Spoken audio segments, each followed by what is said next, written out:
اعوذ باللہ من الشیطان الرجیم پناہ مانگتا ہوں میں اللہ کی شیطان مردود سے۔ بسم اللہ الرحمن الرحیم شروع اللہ کا نام لے کر جو بڑا مہربان نہایت رحم والا ہے۔ أَوَلَمْ يَرَوْا أَنَّا نَأْتِي الْأَرْضَ نَنقُصُهَا مِنْ أَطْرَافِهَا وَاللَّهُ يَحْكُمُ لَا مُعَقِّبَ لِحُكْمِهِ وَهُوَ سَرِيعُ الْحِسَابِ۔ کیا یہ لوگ دیکھتے نہیں ہیں کہ ہم اس سرزمین پر چلے آ رہے ہیں اور اس کا دائرہ ہر طرف سے تنگ کرتے چلے آتے ہیں؟ اللہ حکومت کر رہا ہے، کوئی اس کے فیصلوں پر نظر ثانی کرنے والا نہیں ہے اور اسے حساب لے کے کچھ دیر نہیں لگتی۔ بسم اللہ الرحمن الرحیم شروع اللہ کا نام لے کر جو بڑا مہربان نہایت رحم والا ہے۔ بل متعنا هؤلاء وآباءهم حتى طال عليهم العمر أفلا يرون أنا نأتي الأرض ننقصها من أطرافها أفهم الغالبون۔ اصل بات یہ ہے کہ ان لوگوں کو اور ان کے آباء و اجداد کو ہم زندگی کا سر و سامان دیے چلے گئے یہاں تک کہ ان کو دن لگ گئے، مگر کیا انہیں نظر نہیں آتا کہ ہم زمین کو مختلف سمتوں سے گھٹاتے چلے آ رہے ہیں؟ پھر کیا یہ غالب آ جائیں گے؟ زمین چھوٹی ہوتی جا رہی ہے۔ سورۃ الرعد آیت 41 اور سورۃ الانبیاء آیت 44 میں اللہ توجہ دلاتا ہے زمین کے چھوٹا ہونے کی طرف کہ یہ آہستہ آہستہ کناروں سے کم ہوتی جا رہی ہے۔ آئیے دیکھتے ہیں کہ کیا واقعی زمین کے حجم میں کمی واقع ہو رہی ہے۔ ناسا جو کہ امریکہ کی سب سے بڑی کمپنی ہے، ایسٹرولوجی میں بتاتی ہے کہ زمین کی چوڑائی تقریباً 63,786 کلومیٹر ہے اور لمبائی 6,357 کلومیٹر ہے، اور دونوں میں صرف 0.3% کا فرق ہے۔ قرآن کے واضح الفاظ ہیں کہ آہستہ آہستہ کم ہو رہی ہے، یعنی صرف یہ نہیں کہ کم ہو رہی ہے بلکہ آہستہ آہستہ کی طرف واضح نشاندہی کی گئی ہے۔ اگر یہ وضاحت نہ ہوتی تو ہم یہی سمجھتے کہ دنیا تو آج تک جوں کی توں ہے، جیسا کہ یہ اپنے شروعاتی وقت میں تھی، مگر آہستہ کے الفاظ سے ہم سمجھ سکتے ہیں کہ ایک مسلسل عمل ہے جو کہ زمین کو آہستہ آہستہ کم کر رہا ہے، اور سائنس بھی اس بات کا یقین دلاتی ہے کہ زمین اپنے کناروں یعنی لمبائی میں اپنی ابتدا وقت سے مسلسل کم ہو رہی ہے اور چوڑائی میں پھیل رہی ہے۔ دوسری بات یہ ہے کہ زمین کی موجودہ حالت ویسی نہیں جیسی ابتدا میں، مطلب یہ کہ اس کی گولائی میں مسلسل کمی واقع ہو رہی ہے، جس کی وجہ زمین کا اپنے محور پر گھومنا ہے، اور یہ عمل کافی سست رفتاری کے ساتھ زمین کو چھوٹا کر رہا ہے۔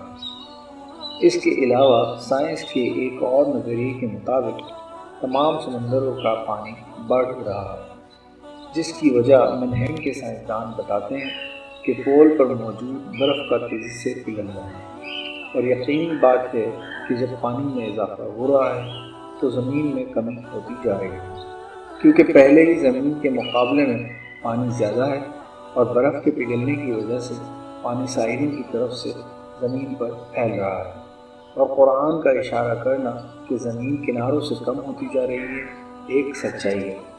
اس بات کا تجزیہ کرنا اور بیان کرنا وہ بھی 1400 سال پہلے کیا ممکن تھا؟ بلکہ زمین کے چھوٹے ہونے یا کم ہونے میں آج بھی کسی کو کوئی شوق نہیں ہوگا سوائے ان لوگوں کے جو فزکس میں کافی دلچسپی رکھتے ہیں۔ اگر آپ کسی سے پوچھیں کہ زمین کی لمبائی میں کمی واقع ہو رہی ہے اور یہ آہستہ آہستہ اپنے محور کی وجہ سے کم ہو رہی ہے، برف کا پانی زمین کے کناروں کو اپنی لپیٹ میں لے رہا ہے، تو کوئی بھی آپ کی بات پر توجہ نہیں دے گا۔ یہ قرآن کی ایک اور اہم نشانی ہے کہ علم سائنس کو اتنی محنت اور وقت کے بعد حاصل ہوا ہے، وہ آپ صلی اللہ علیہ وآلہ وسلم نے زندگی میں بغیر کسی تحقیق کے اللہ کی بتائی ہوئی آیات کے ذریعے افشاں کر دیا، اور یہ 1400 سال سے یوں ہی بار بار پڑھا جاتا رہا، مگر آج اس کے اوپر غور و فکر کیا جا سکتا ہے۔ کوئی شک نہیں کہ قرآن اللہ کا کلام ہے۔ سائنس کا اس قدر پھیل جانا اور قرآن کی آیات کا سامنے آنا ایمان والوں کے لیے ایک تصدیق ہے کہ وہ صحیح دین پر ہیں، جس وقت اس کی اشد ضرورت ہے، کیونکہ دشمنان اسلام کو پوری طرح تنقید کا نشانہ بنا رہے ہیں۔ اللہ کی تمام نعمتوں کا مسلسل تجزیہ اور خلاصہ ہو رہا ہے قرآن کے ذریعے، اور اس کو سمجھنا اتنا آسان کسی اور دور میں نہیں تھا۔ قرآن بیان کرتا ہے تخلیق کائنات کو ان لوگوں کے لیے جو سمجھنا چاہتے ہیں حق کو۔ یہ تمام ریسرچ جو سائنس نے کی ہے، کیا اس نے مسلمانوں کا کام آسان نہیں کر دیا کہ وہ دوسروں کو یہ نشانیاں بتائیں اور جہنم میں جانے سے بچا لیں؟ کیونکہ اب ان کے پاس اور کوئی نشانی نہیں آئے گی۔ اپنی دعاؤں میں مجھے یاد رکھیں اور قرآن کا مطالعہ خوب ضرور کریں۔ اگر آپ کو ویڈیو اچھی لگی تو لائک کر کے شیئر ضرور کریں، اور اگر کوئی سوال ہے تو کمنٹس ضرور کریں۔ تمام ویڈیوز کو بالکل مفت حاصل کرنے کے لیے نیچے دیے گئے لال بٹن کو ضرور دبا دیں تاکہ ہر نئی ویڈیو آپ کو مل سکے۔ کیا یہ لوگ دیکھتے نہیں ہیں کہ ہم اس سرزمین پر چلے آ رہے ہیں اور اس کا دائرہ ہر طرف سے تنگ کرتے چلے آتے ہیں؟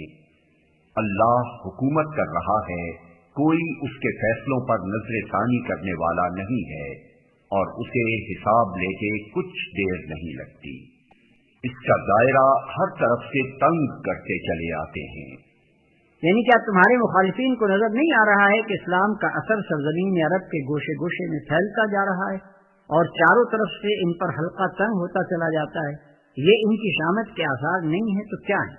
اللہ تعالیٰ کا یہ فرمانا کہ ہم اس سرزمین پر چلے آ رہے ہیں ایک نہایت لطیف انداز بیان ہے، کیونکہ دعوت حق اللہ کی طرف سے ہوتی ہے اور اللہ اس کے پیش کرنے والوں کے ساتھ ہوتا ہے۔ اس لیے کسی سرزمین میں اس دعوت کے پھیلنے کو اللہ تعالیٰ یوں تعبیر فرماتا ہے کہ ہم خود اس سرزمین میں بڑھے چلے آ رہے ہیں۔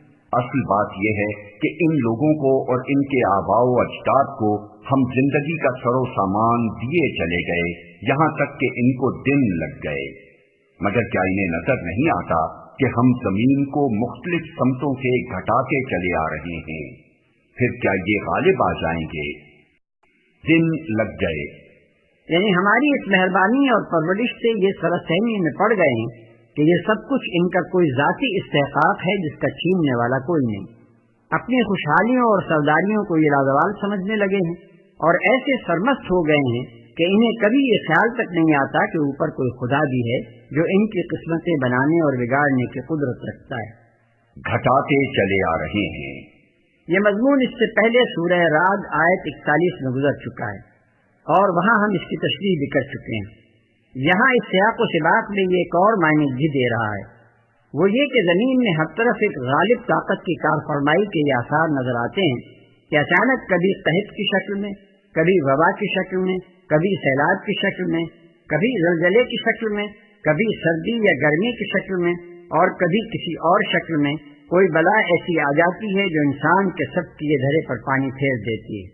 ہزاروں لاکھوں آدمی مر جاتے ہیں، بستیاں تباہ ہو جاتی ہیں، لہلہاتی کھیتیاں غارت ہو جاتی ہیں، پیداوار گھٹ جاتی ہے، تجارتوں میں کساد بازاری آنے لگتی ہے، غرض انسان کے وسائل زندگی میں کبھی کسی طرف سے کمی واقع ہو جاتی ہے اور کبھی کسی طرف سے، اور انسان اپنا سارا زور لگا کر بھی ان نقصانات کو نہیں روک سکتا۔